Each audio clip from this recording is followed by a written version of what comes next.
11월 1일 기쁨의 교회 주일 예배를 시작합니다. 너희는 세상의 소금이니 소금이 만일 그 맛을 잃으면 무엇으로 짜게 하리요? 후에는 아무 쓸데없어 다만 밖에 버려져 사람에게 밟힐 뿐이니라. 너희는 세상의 빛이라. 산 위에 있는 동네가 숨겨지지 못할 것이요. 사람이 등불을 켜서 말 아래에 두지 아니하고 등경 위에 두나니 이러므로 집안 모든 사람에게 비추느니라. 이같이 너희 빛이 사람 앞에 비치게 하여 그들로 너희 착한 행실을 보고 하늘에 계신 너희 아버지께 영광을 돌리게 하라. 주님, 이 시간 주께 영광 돌리기를 원합니다. 주께 예배하기를 소망합니다. 성령 하나님, 우리 예배를 주관하여 주시고 이 자리에 함께하여 주시옵소서. 감사합니다. 예수님의 이름으로 기도하였습니다. 아멘.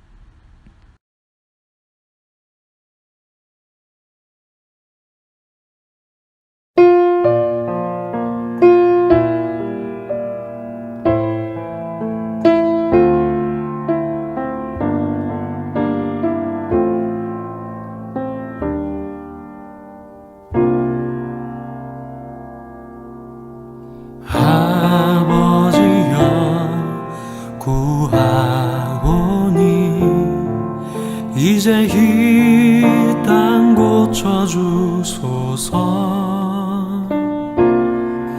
우리 맘 역으사 주의 영광 나타내소서. 만유의 주님 온 세상 알도록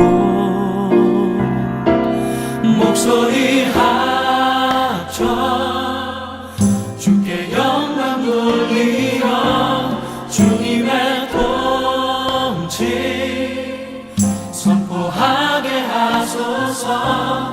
목소리 합쳐 주님을 찬양하며 이제 하나가 되게 하소서.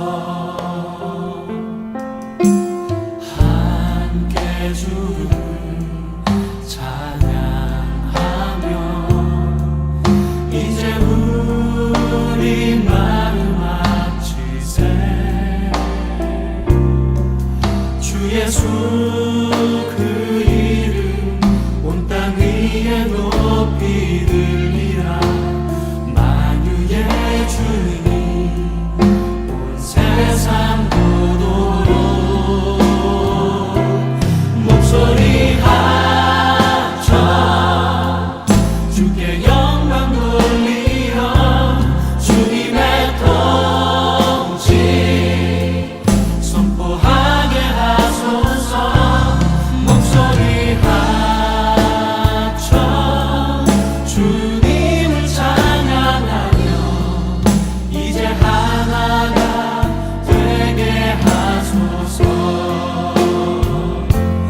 목소리 합쳐 주께 영광 돌리며 주님의 통치 선포하게 하소서. 목소리 합쳐 주님을 찬양하며 이제 하나가 되게 하소서.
두려움 사라질 때 주의 일을 보겠네. 황폐한 땅 한가운데서 주님만을 알게 되리. 주님을 볼 때 모든 시선을 주님께 드리고 살아계신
사랑과 은혜의 주님 감사합니다. 오늘 우리가 이렇게 함께 주 앞에 나와 예배하게 하심에 주님 감사합니다. 오늘 드려지는 이 예배가 주님께 온전히 드려지는 예배 되게 하여 주시옵소서. 주님, 우리 가운데 하늘의 소망을 품게 하여 주옵시고, 특별히 지친 마음으로 상한 마음으로 나온 자들이 있다면 이 시간 그들의 마음을 만져주시고 위로하여 주시고 천국이 주는 그 기쁨을 정말 온전히 누릴 수 있는 이 예배의 시간 될 수 있도록 주여 인도하여 주시옵소서. 주님, 여러 가지 상황들이 우리의 삶 가운데 있습니다. 이 상황들 주님께서 아시는 줄로 주여 믿습니다. 또한 우리가 그 순간순간들을 예배로 하나님 앞에 올려드리는 줄로 주여 믿습니다. 성령 하나님, 우리의 삶의 예배를 주께서 받아주시고 정말 철을 따라 정말 열매를 맺는 그런 나무와도 같은 삶을 살아갈 수 있도록 주여 우리의 삶을 인도하여 주시옵소서. 선한 목자 되신 그 주님을 따라가는 그러한 양들 될 수 있도록 주여 우리를 주장하여 주시고 우리의 마음을 주관하여 주시옵소서. 성령 하나님, 이 팬데믹 때에 하나님께서 주신 하나님의 뜻이 어떠한 것인지 우리로 하여금 깨닫게 하여 주시옵소서. 회개할 만한 것들을 회개할 수 있도록 인도해 주시고 정말 인간의 능력으로 회복할 수 없었던 그 모든 것들을 이 시간 동안 주님께서 회복하고 계시는 줄로 주여 믿습니다. 성령 하나님, 그 회복으로 인해 감사하고 또한 우리의 눈에 아직까지 보이지 않는 그 회복의 기미들이 믿음의 눈을 떴을 때 보일 수 있도록 주여 우리의 삶을 주장하시고 우리의 눈을 주장하여 주시옵소서. 주님, 특별히 다음 주에 있을 미국 대선을 놓고 기도합니다. 주님께서 원하시는 지도자가 이 땅을 다스릴 수 있도록 주여 인도하여 주시고 그 누가 당선되든지 간에 하나님의 뜻으로 받아들이고 순종의 마음 또한 우리 가운데 허락하여 주시옵소서. 주님 오심을 갈망합니다. 주님 오심을 간구합니다. 우리의 세상, 우리의 세계, 나의 세상, 나의 세계가 끝나는 그날을 간구합니다. 주여 임하여 주시옵소서. 감사합니다. 주님, 이 모든 말씀 예수님의 이름으로 기도합니다. 아멘.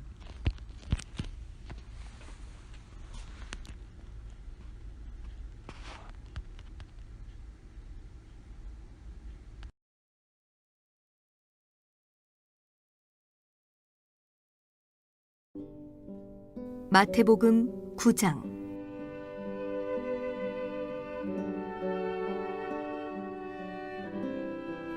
예수께서 배에 오르사 건너가 본 동네에 이르시니 침상에 누운 중풍병자를 사람들이 데리고 오거늘 예수께서 그들의 믿음을 보시고 중풍병자에게 이르시되 작은 자야 안심하라 네 죄 사함을 받았느니라. 어떤 서기관들이 속으로 이르되 이 사람이 신성을 모독하도다. 예수께서 그 생각을 아시고 이르시되 너희가 어찌하여 마음에 악한 생각을 하느냐. 네 죄 사함을 받았느니라 하는 말과 일어나 걸어가라 하는 말 중에 어느 것이 쉽겠느냐. 그러나 인자가 세상에서 죄를 사하는 권능이 있는 줄을 너희로 알게 하려 하노라 하시고 중풍병자에게 말씀하시되 일어나 네 침상을 가지고 집으로 가라 하시니 그가 일어나 집으로 돌아가거늘 무리가 보고 두려워하며 이런 권능을 사람에게 주신 하나님께 영광을 돌리니라.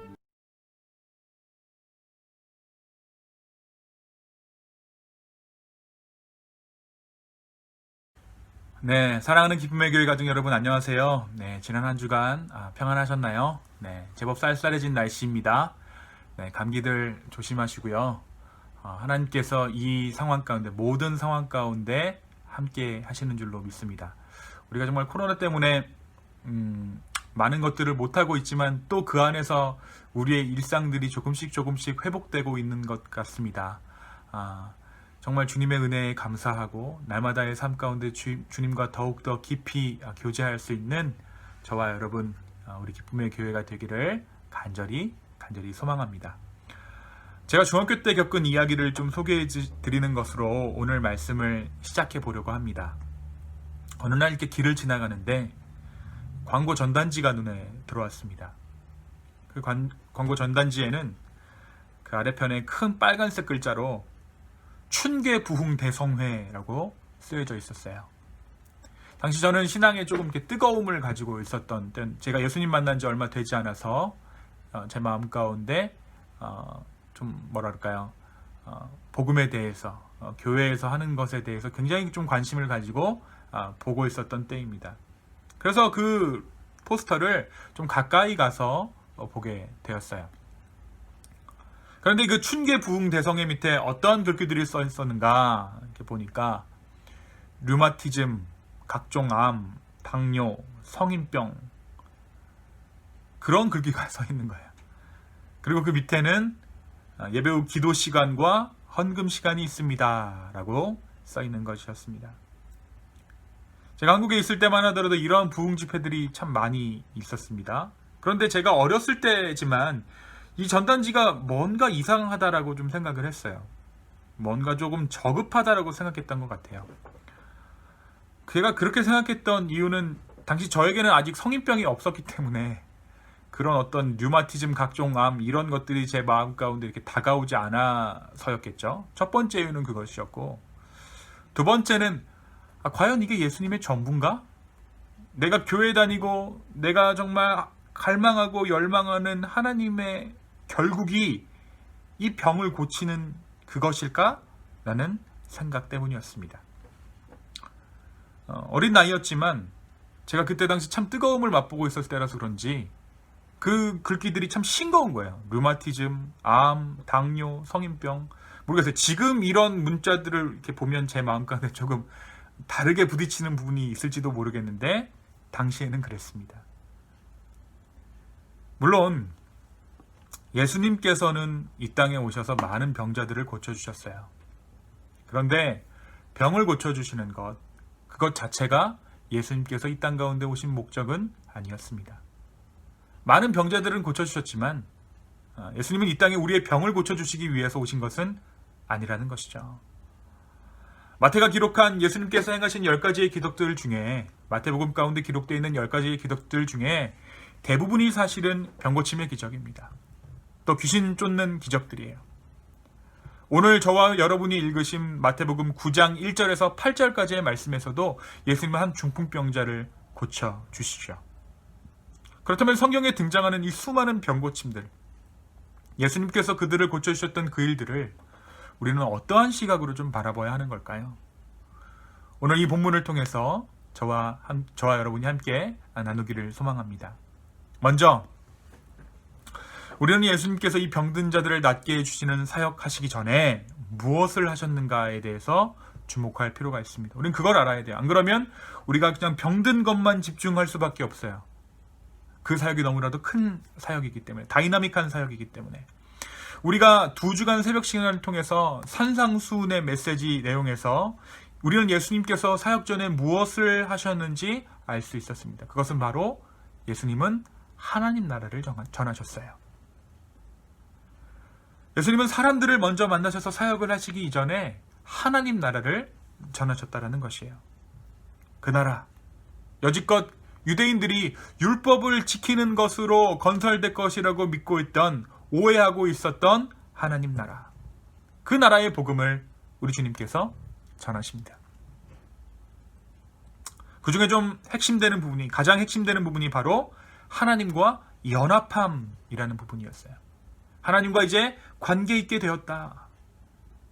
내가 이제 어떤 동떨어진 개인이 아니라 그냥 나의 삶으로 끝나는 것이 아니라 하나님과 연결된 삶이 되었다라는 것이었어요.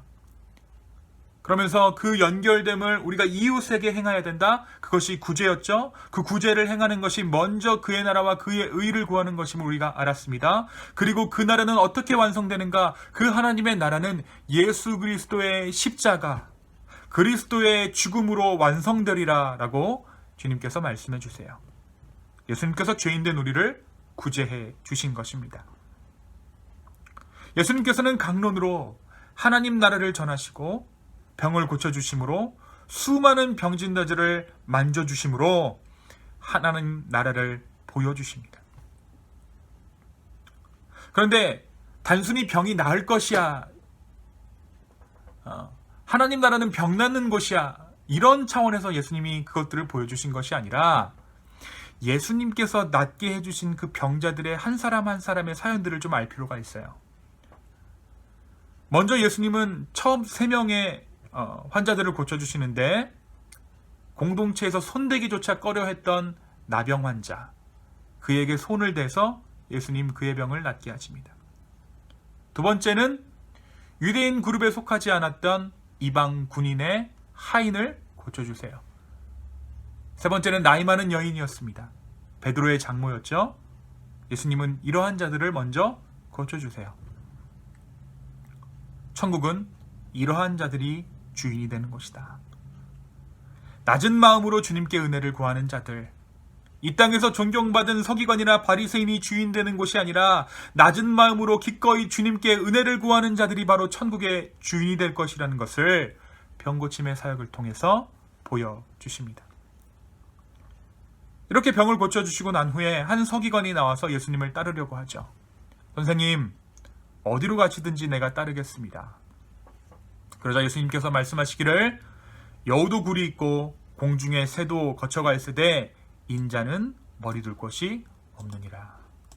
이 말을 풀어 직역하면 이렇습니다.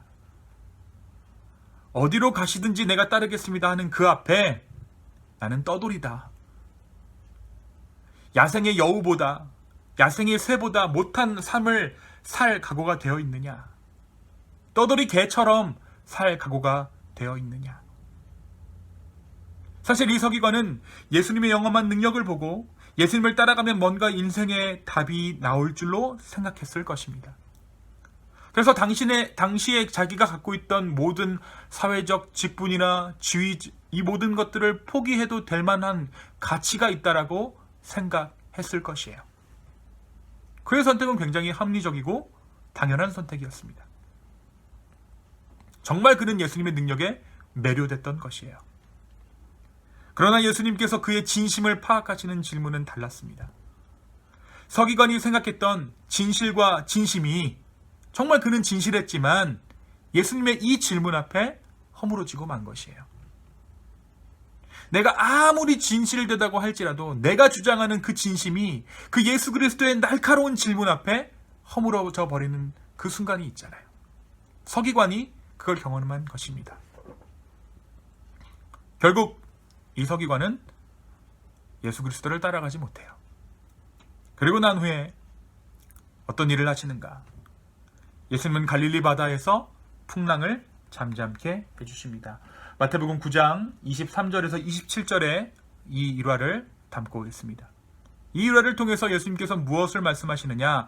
자연을 주관하시는 하나님의 면모를 보여주세요. 정말 내가 하나님이다. 제자들이 이 일을 통해서 그동안 선생으로 모셨던 그 예수님을 메시아로 받아들이게 됩니다. 제자들은 그 풍랑을 잠잠케 하시는 주님의 능력을 보고 난 후에야 비로소 예수님이 메시아라는 사실을 깨닫게 돼요. 이 일을 하신 후에 예수님은 거라사 지방으로 가십니다. 마태복음에는 카다라 지방이라고 나와 있는데요. 다른 본문에는 거라사 지방이라고 기록되어져 있죠. 그 카다라 지방에서 한 광인을 구원해 주세요. 예수님은 그에게 있던 군대 귀신을 돼지떼에 옮겨 붙게 하신 후에 그 돼지들이 모두 임금 바다에 빠져들어 죽게 합니다. 그런데 그 노아가 옛날에 이 본문 한번 묵상했을 때 왜 착한 일 했는데 예수님을 쫓겨냈느냐 질문했다 그랬잖아요. 참 정말 수준 높은 질문이거든요. 제가 오늘 그 얘기를 조금 하겠습니다. 이 지역에 살던 사람들은 예수님의 이러한 기적을 보고 놀랍게 여겼지만 한편 두려운 마음이 생겼어요. 왜 두려운 마음이 생겼느냐? 여러분, 이 돼지떼에 옮겨 붙었던 귀신 이름이 무엇이냐면 군대예요. 그렇죠? 군대가 바다에 빠져들어 죽는다. 이게 뭐예요? 출애굽 때에 모세가 하나님의 능력으로 말미암아 행했던 그 일입니다. 그 애굽의 군대가 바다에 수몰됐던 그 장면을 이스라엘 사람들은 너무나도 이 장면을 통해 자연스럽고 당연스럽게 생각했던 것이에요. 이들이 보았을 때는 자기들이 살고 있는 그 세상을 무너뜨릴 만한 진정한 권세와 권능이 예수님 안에 있다라는 것을 이들이 직감적으로 확인한 것입니다. 분명 예수님께서 자기 동네에 살던 광인을 구원한 것과 그 광인이 정신에 멀쩡해짐으로써 사람들 역시 그동안의 고통에서 해방된 것은 좋은 일이었어요. 그 구원의 일보다 예수님께서 진짜다, 정말이다, 사실이다, 메시아라는 사실이 이 사람들의 마음을 두렵게 한 것입니다. 예수님 나타나시면, 메시아 오시면 내가 이전에 살던 그 모든 것들을 포기해야 하기 때문에 이 카다라 지역에 살던 사람들이 어떠한 생활 방식으로 살아왔는지 마태복음은 자세히 기록하고 있지 않지만 예수님께서 광인에게 씌인 귀신을 쫓아낸 것으로 봐서 예수님은 영적인 권위가 있는 점이 분명해졌어요. 그 영적인 권위 있는 자가 그들과 함께 머물게 되었을 때 분명 이전의 생활과는 전혀 다른 삶을 살기를 요구할 것이 분명하다. 나는 근데 그런 삶을 살 준비가 되어 있지 않다. 나는 지금 생활이 좋다. 그들은 그러한 마음 때문에 예수님을 받아들일 수 없었던 것입니다. 설령 그들이 기다리던 그가 메시아라고 할지라도 그들은 아직 자기들의 삶을 바꿀 만한 준비가 되어 있지 않았던 것입니다. 그래서 어떡합니까? 8장 34절입니다. 온 시내가 예수를 만나려고 나가서 보고 그 지방에서 떠나시기를 간구하니라. 그들은 예수님께서 행하시는 그 기적만을 보고 그 예수님을 거부해요. 그리고 예수님께 그 지역을 떠나달라고 간구합니다. 간절히 구하죠. 사실 이 장면이 의아한 장면이에요. 우리에게 이해가 되지 않는 장면일 수 있어요. 어떻게 메시아인 것이 자명해졌는데 이것을 거부하지? 그런데 상당히 많은 사람들이, 심지어 교회 안에 있는 사람들이 예수 그리스도를 거부하는 이유가 바로 이 이유 때문입니다. 예수님이 진짜 메시아이기 때문에 거부하고 있는 거예요. 그가 메시아면 진짜 내 삶이 변해버리잖아요. 그가 메시아면 내 진짜 삶이 바뀌어버리잖아요. 사람들은 그게 두려운 거예요. 예수님은 그들의 간구를 들어주십니다. 후에도 드러나지만 예수님께서는 예수님을 환영하지 않거나 떠나주시기를 원하는 지역에서는 머무르지 않으세요. 그들의 자유의지, 선택, 그것을 무시하면서까지 사역하지 않으셨다는 것입니다. 하나님의 사랑이란 인간의 선택을 무지막지하게 짓밟으면서 나를 사랑하라 강요하는 사랑이 아니에요. 주님의 사랑은 기다리시는 사랑입니다. 자기 쪽에 나 있는 문고리를 부셔서까지 기다려주시는 분이 예수님이세요. 주님은 먼저 우리를 사랑하시고 그 사랑에 반응해서 삶의 변화를 간구하는 자들에게 은혜를 베푸시는 그러한 사랑을 하시는 분이십니다. 이제 그렇게 그 카다라 지방을 떠나신 후에 주님은 드디어 오늘 말씀의 배경이 되는 지역에 도착하십니다. 오늘 말씀은 그 지역을 본 동네라고 기록하고 있지만 다른 성경은 이 지역이 가버나움이다라고 기록하고 있어요. 이 가버나움에 이르렀을 때 수많은 사람들이 예수님을 애워쌉니다. 그 수많은 사람들 틈을 차마 뚫을 수 없었던 이 중풍병자의 친구들은 지붕을 뚫어서 그 병자를 내려보냅니다. 그런데 마태는 이 모든 장면들을 생략하죠. 아마도 마태의 시각에서는 중풍병자가 뚫린 지붕을 통해 내려오는 것이 그렇게 중요한 일은 아니었나 봅니다. 오히려 예수님께서 이 병자에게 건네신 말씀과 후에 이어지는 서기관과의 대화를 전달하는 데 마태는 집중하고 있어요. 먼저 예수님께서 이 병자를 보고 첫 번째로 하신 말씀이 무엇입니까? 안심하라 였습니다. 이 병자에게는 두려움이 있었어요. 그런데 이 두려움이 어떤 두려움이었을까요? 만약 이 병자가 예수님께서 이 병을 낫게 해주시려는 확신이 있었다면 이 병자에게는 두려움보다는 기대함이 있었을 것이에요. 반대로 내 병이 오래되었기에 자기의 병은 아무도 낫게 해줄 수 없다라고 생각했다면 그에게는 두려움도 기대함도 아닌 그냥 자기를 안타까워하는 친구들에게 이끌려 나온 병자로서 덤덤한 마음, 아무런 마음이 없는 그런 중립적인 마음을 가지고 있었어야 정상인 것입니다. 그러니까 이 병자의 마음 가운데 있는 이 두려움은 자기의 병에 관한 것이 아니었다라는 것이에요. 예수님은 그에게 분명히 말씀하시기를 두려워 말라 라고 말씀하세요. 사랑하는 여러분, 바로 전 장면에서 카다라 지역의 병자를 낫게 해주신 예수님을 그들이 내쫓은 이유가 무엇이었습니까? 두려움이었어요. 자신들의 모든 실체가 드러날까, 그들이 변화받을까 두려웠던 것입니다. 그들이 실체가 드러나고 무언가 재편되는 것이 싫었습니다. 더욱이 그들은 그들 가운데 있던 죄악이 드러나는 것이 싫었습니다. 두려웠습니다. 그래서 오랜 시간 그들을 괴롭혔던 광인의 귀신을 쫓아내신 예수님을 거부했던 것입니다. 이 중풍병자 역시 이러한 맥락에서 두려워하고 있었던 거예요. 당시 환자들은 자신의 병이 유전적인 것이나 혹은 바이러스, 세균에 의해서 옮아온다고 생각하지 않았어요. 잘못된 생활 습관이 자기를 병들게 만든다고 생각하지도 않았습니다. 그들이 아픈 이유는 자기들이 지은 죄 때문에 육체적으로 고통받고 있다고 생각했어요. 그래서 그들이 가진 첫 번째 정체성은 환자가 아니라 죄인이었습니다. 이 병자 역시 예수님에 대한 소문을 익히도록 알고 있었을 거예요. 아마 이 내 친구들이 아마 귀에 못이 박히도록 얘기했겠죠. 야, 예수님께 나아가야 된다. 너 못 움직이지만 우리가 들고 가줄게. 그렇죠? 아마 이 친구들이 아마 귀에 못이 박히도록 얘기했을 거예요. 그런데 이 병자가, 이 중풍병자 안에는 고민이 생깁니다. 예수님의 이 소식을 들었을 때 더 두려워지는 거예요. 무엇이 그를 두렵게 하느냐? 자기 안에 병이 나을 만한 의로움이 없는 거예요.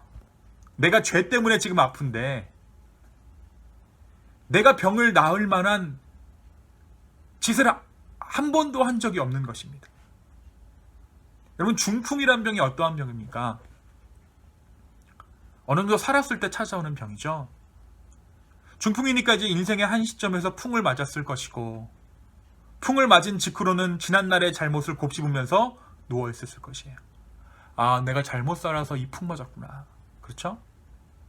그렇게 병상에서 거동하지 못한 채 살아가다가 심지어 제사를 드려야 할 때 성전에 가지도 못하는 삶을 살았을 거예요.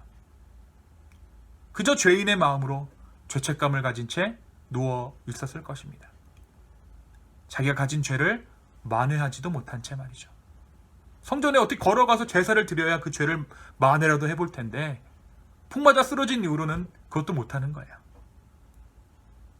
그에게는 그 메시아 앞에 모든 진실을 밝혀줄 그분 앞에 나아가서 자기의 병을 낫게 해주라고 구할 수 있는 의로움이 없었던 것입니다. 그래서 그는 두려웠습니다. 실체가 드러나면 자식의 죄가 드러나고 자기의 죄가 드러나면 죽을 수밖에 없는 줄로 그는 생각했기 때문에 예수님 앞에 맞닥뜨렸을 때, 메시아 앞에 그가 맞닥뜨렸을 때 그의 마음을 엄습하고 있었던 것은 두려움이었어요. 그런 그를 만나자마자 예수님께서 말씀해 주세요. 작은 자야, 안심해라. 너 죄사함을 받았느니라. 병을 얻은 후로 그를 괴롭혔던, 나는 죄인이라는 생각, 그 생각에 매여 종일 누워있던 그 중풍병자의 가장 근원이 되는, 근본이 되는 부분을 주님께서 만져주신 것입니다. 그런데 또 하나의 갈등이 오늘 말씀 가운데 드러납니다. 바로 서기관의 생각입니다. 제가 서두에서 말씀드렸듯이 이 서기관들의 마음에는 하나님을 정말 따르는 마음이 있었어요. 그래서 예수님이 온갖 기적을 행하실 때 정말 예수님을 따르려고 했던 것입니다. 그들은 정말 진심이었어요. 근데 예수님 보시기에는 그 진심이 아니었던 것이죠. 그래서 예수님께서 하신 그 날카로운 질문, 나의 길은 정처 없는 길이고 나의 길을 따르는 자들에게 기다리는 것은 떠돌이 인생이다 라고 말씀하셨을 때 그들은 차마 예수 그리스도를 좋지 못하고 포기했던 것입니다. 이들의 마음 가운데는 하나님이라는 존재는 크고 영화롭고 장엄하며 뭔가 폼이 나는 그런 존재였던 것이에요. 뭔가 솔로몬이 그 성전 가운데 드러났던 크고 위험 있는 온갖 값진 것들로 채워져 있는 그 이미지에서 오는 하나님의 모습, 적어도 어느 한 곳에 머물러 하나님의 왕국을 이룰 것을 그들은 기대했던 것입니다. 오늘 중풍병자를 낫게 해주시는 예수님의 사역 가운데 이 서기관이 품었던 마음 역시 그들이 가지고 있던 하나님의 생각을 엿보게 해줍니다. 우리는 이 사람이 하는 이 말을 통해서 그들이 어떻게 하나님을 생각했는지 다시 한번 볼 수 있어요. 이 사람이 신성을 모독하는도다. 결국 예수님이 이 죄목으로 돌아가시잖아요. 그렇죠? 참람죄. 서기관으로는 어떻게 보면 당연한 생각입니다. 단순히 병 고칠 수 있는 재주 있는 자라면 병만 고쳐주면 될 일이지 왜 죄사함을 언급하는가? 이는 하나님을 모독하는 일이다. 사랑하는 여러분, 사실 우리도 이런 생각 은근히 많이 합니다.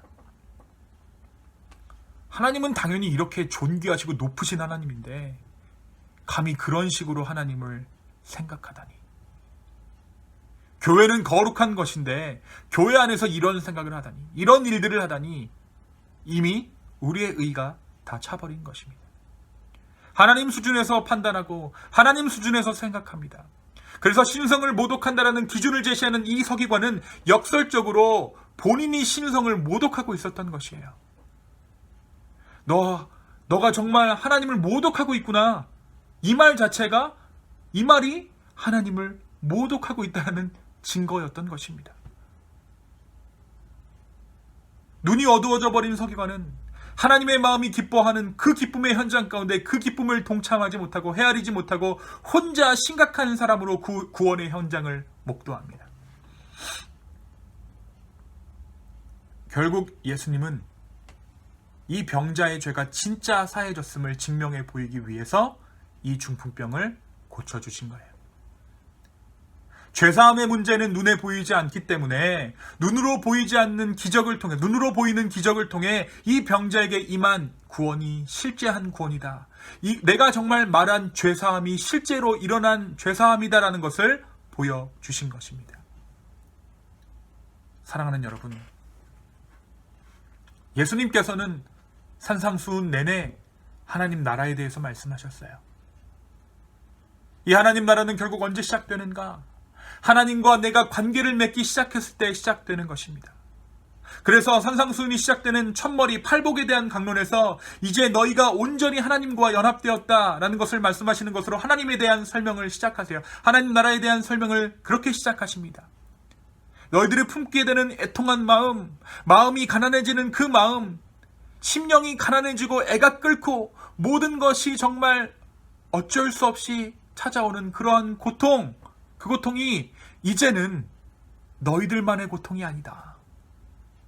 그 가운데 하나님 나라, 나의 나라가 있다. 이제 너희가 그리스도로 인해 품게 되는 수많은 마음들은 너희의 개인적인 것이 아니라 천국과 연결된 마음이다.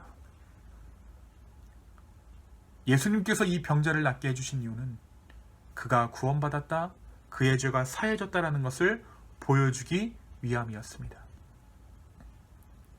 여러분 한번 생각해 보십시오. 이 중풍병자는 이제 병에서 나음을 입었지만 언젠가 수명의 기한이 다 차면 죽을 거예요. 병고침은 한시적인 현상일 뿐인 것입니다. 그러나 병고침 받은 이 중풍병자는 이 병고침 받은 이후로 하나님과 관계하는 자가 되었어요. 이제 그의 마음을 지배하는 것은 죄에 대한 두려움이 아니라 하나님의 은혜입니다.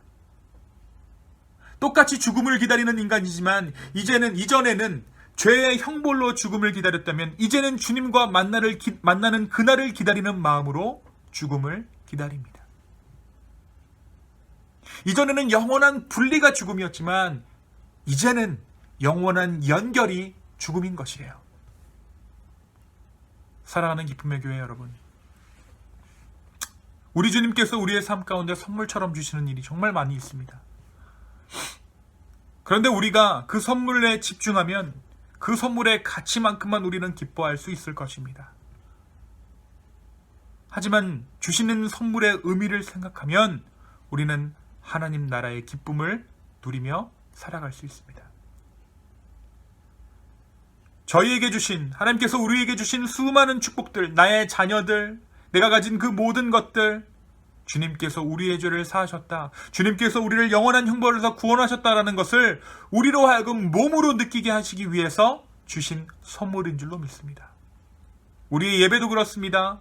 순간순간 주어지는 예배들은, 은혜들은 지친 우리를 향해서, 세상 가운데 지친 우리를 향해 영원한 하나님 나라를 소망하라 주시는 한 모금 단비와도 같습니다. 사랑하는 기쁨의 교회 여러분, 또 이 방송을 보고 있는 성도 여러분, 혹시 우리 안에 내가 하나님을 잘못 믿고 있다는 그 마음 때문에 마음이 어두워져서 나에게 주신 하나님의 그 기쁨, 진정한 천국을 보지 못하는 자들이 있다면 이제 그런 기준들은 접어두십시오. 내가 이렇게 해야 하나님이 기뻐하시는데 그런 거 없습니다. 그런 거 없습니다. 이미 주님은 가질 수 없는 것을 주셨습니다. 누릴 수 없는 것을 누리게 하셨습니다. 이 기쁨, 이 구원의 기쁨으로 풍성한 한 주간의 삶 되기를 예수 그리스도의 이름으로 축원합니다. 우리의 삶 가운데 주신 하나님의 선물들을 바라보십시오. 그리고 그 선물 가운데 숨겨져 있는 하나님께서 이 선물을 주신 진정한 의미에 대해서 다시 한번 생각해 보십시오. 그 안에 천국이 숨겨져 있습니다. 우리 안에 주어진 그 천국, 숨겨진 천국을 발견하며 살아갈 수 있는 저 여러분의 한 주 되기를 예수 그리스도의 이름으로 축원합니다. 이 시간 함께 기도하시겠습니다. 주님 감사합니다. 우리 안에 숨겨져 있는 그 천국들, 우리가 살아가면서 경험하게 되기를 원합니다. 주님, 오늘 우리에게 은혜 주셔서 감사합니다.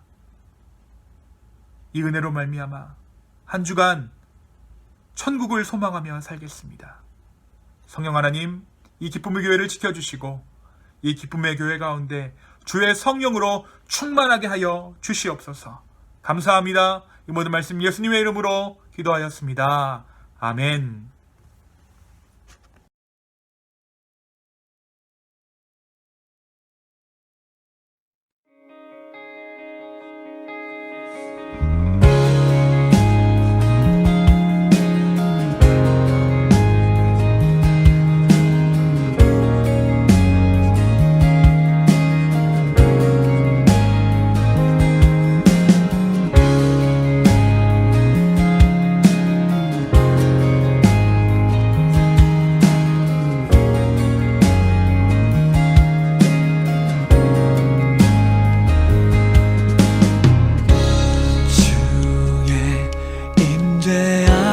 잠잠해 주 여기 계시네.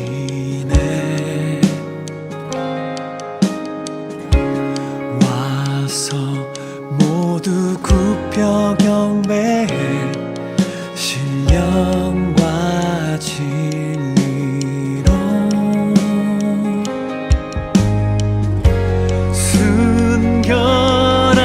순결하신 주님, 거룩한 존전에 주의 임재 앞에 잠잠해 주 여기 계시네.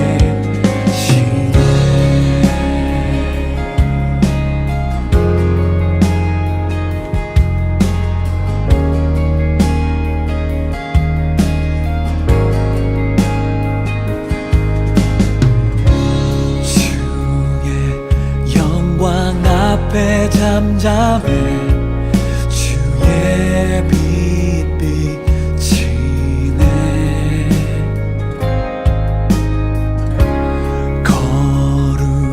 거룩한 불 태우시며 영광의 관습에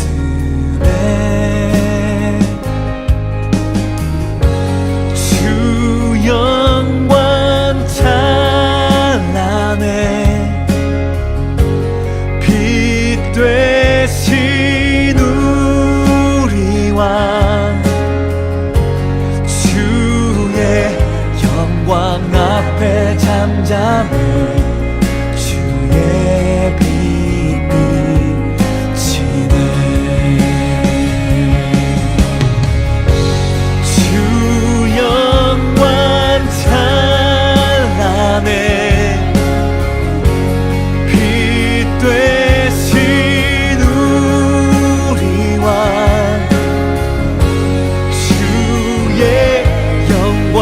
앞에 잠잠해 주의 빛 비치네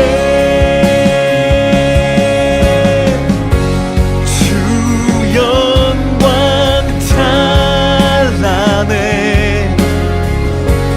빛 되신 우리 왕 주의 영광 앞에 잠잠해 주의 빛 비치네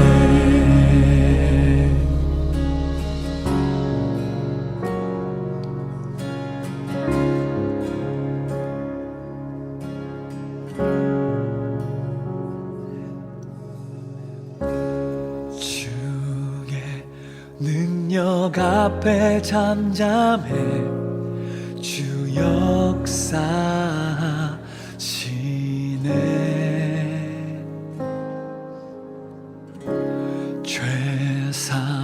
죄사하고 치유하시는 놀라운 주 은혜 주 믿는 자에게 능치 못함 없네 주의 능력 앞에 잠잠해 주 역사 주 믿는 자에게 주 믿는 자에게 능치 못함 없네 주의 능력 앞에 잠잠해 주 역사하시네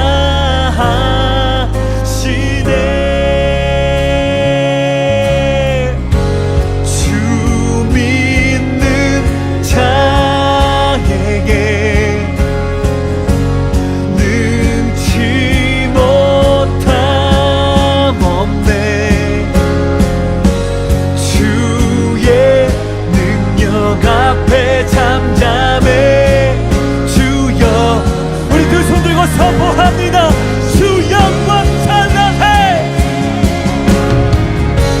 주 영광 찬란 빛 되신 우리 왕 빛 되신 우리 왕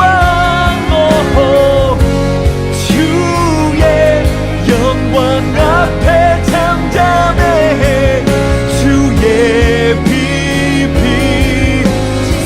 합시다. 순결하신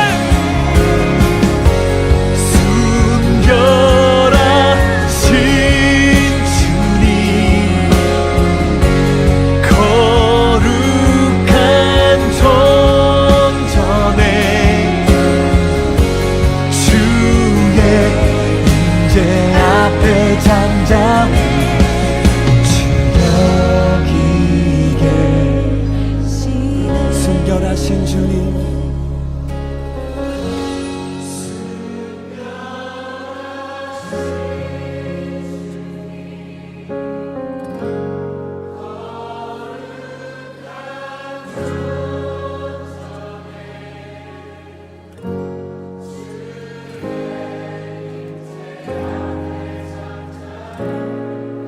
주 여기 계시네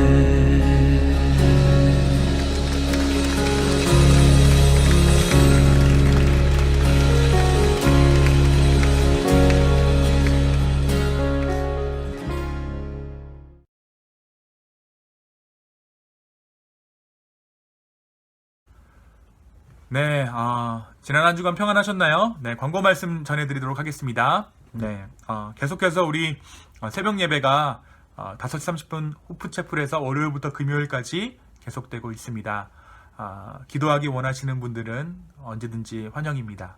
5시 30분 호프채플에서 뵙도록 하겠습니다. 네, 얼마 안 있으면 이제 땡스기빙 추수감사 주일인데요. 제가 다음 주에 각 가정별로 감사의 제목을 적을 수 있는 종이들을 나누어 드리도록 하겠습니다.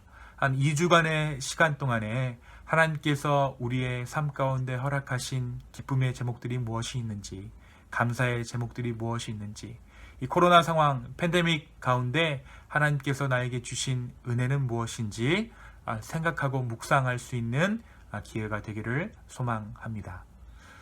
네, 이제 한 해가 정말 얼마 남지 않았습니다. 이제 한 2달 남았는데요. 이 2달 남짓 주님께서 주신 은혜를 생각하고 묵상하고 이 2020년 한 해를 주 안에서 잘 마무리할 수 있게 되기를 소망합니다. 건강 조심하시고요. 또 다음 주에 또 건강한 모습으로 찾아뵙도록 하겠습니다. 감사합니다.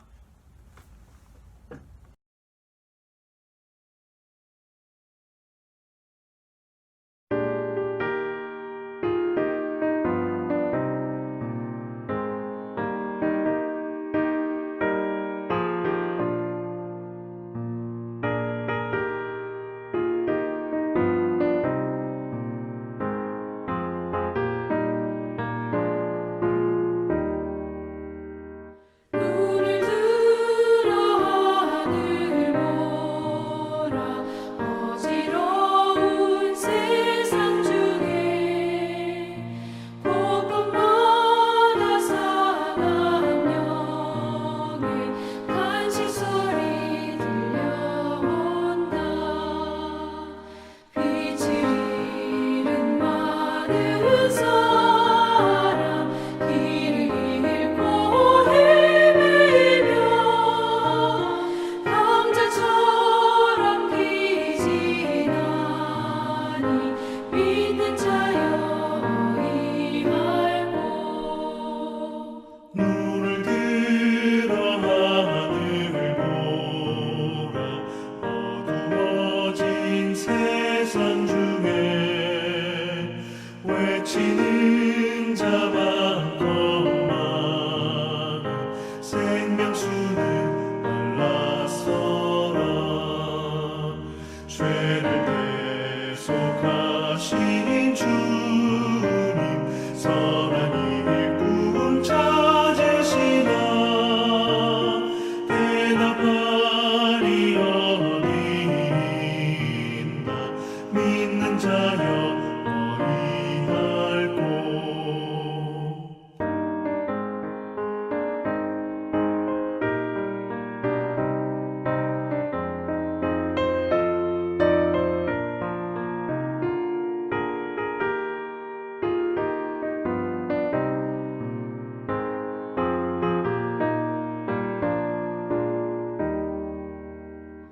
눈을 들어 하늘 보라 살아계신 주 하나님 약한 자를 부르시어 하늘 뜻을 전하셨다. 생명수는 홀로 예수 처음이요 나중이라 주님 너를 부르신다. 믿는 자여 이할고 눈을 들어 하늘 보라 다시 사신 그리스도 만백성을 살아나사 오래 참고 기다리네. 인내하신 우리 구주 그의 심판하시는 날 곧 가까이 임하는데 믿는 자여 임할고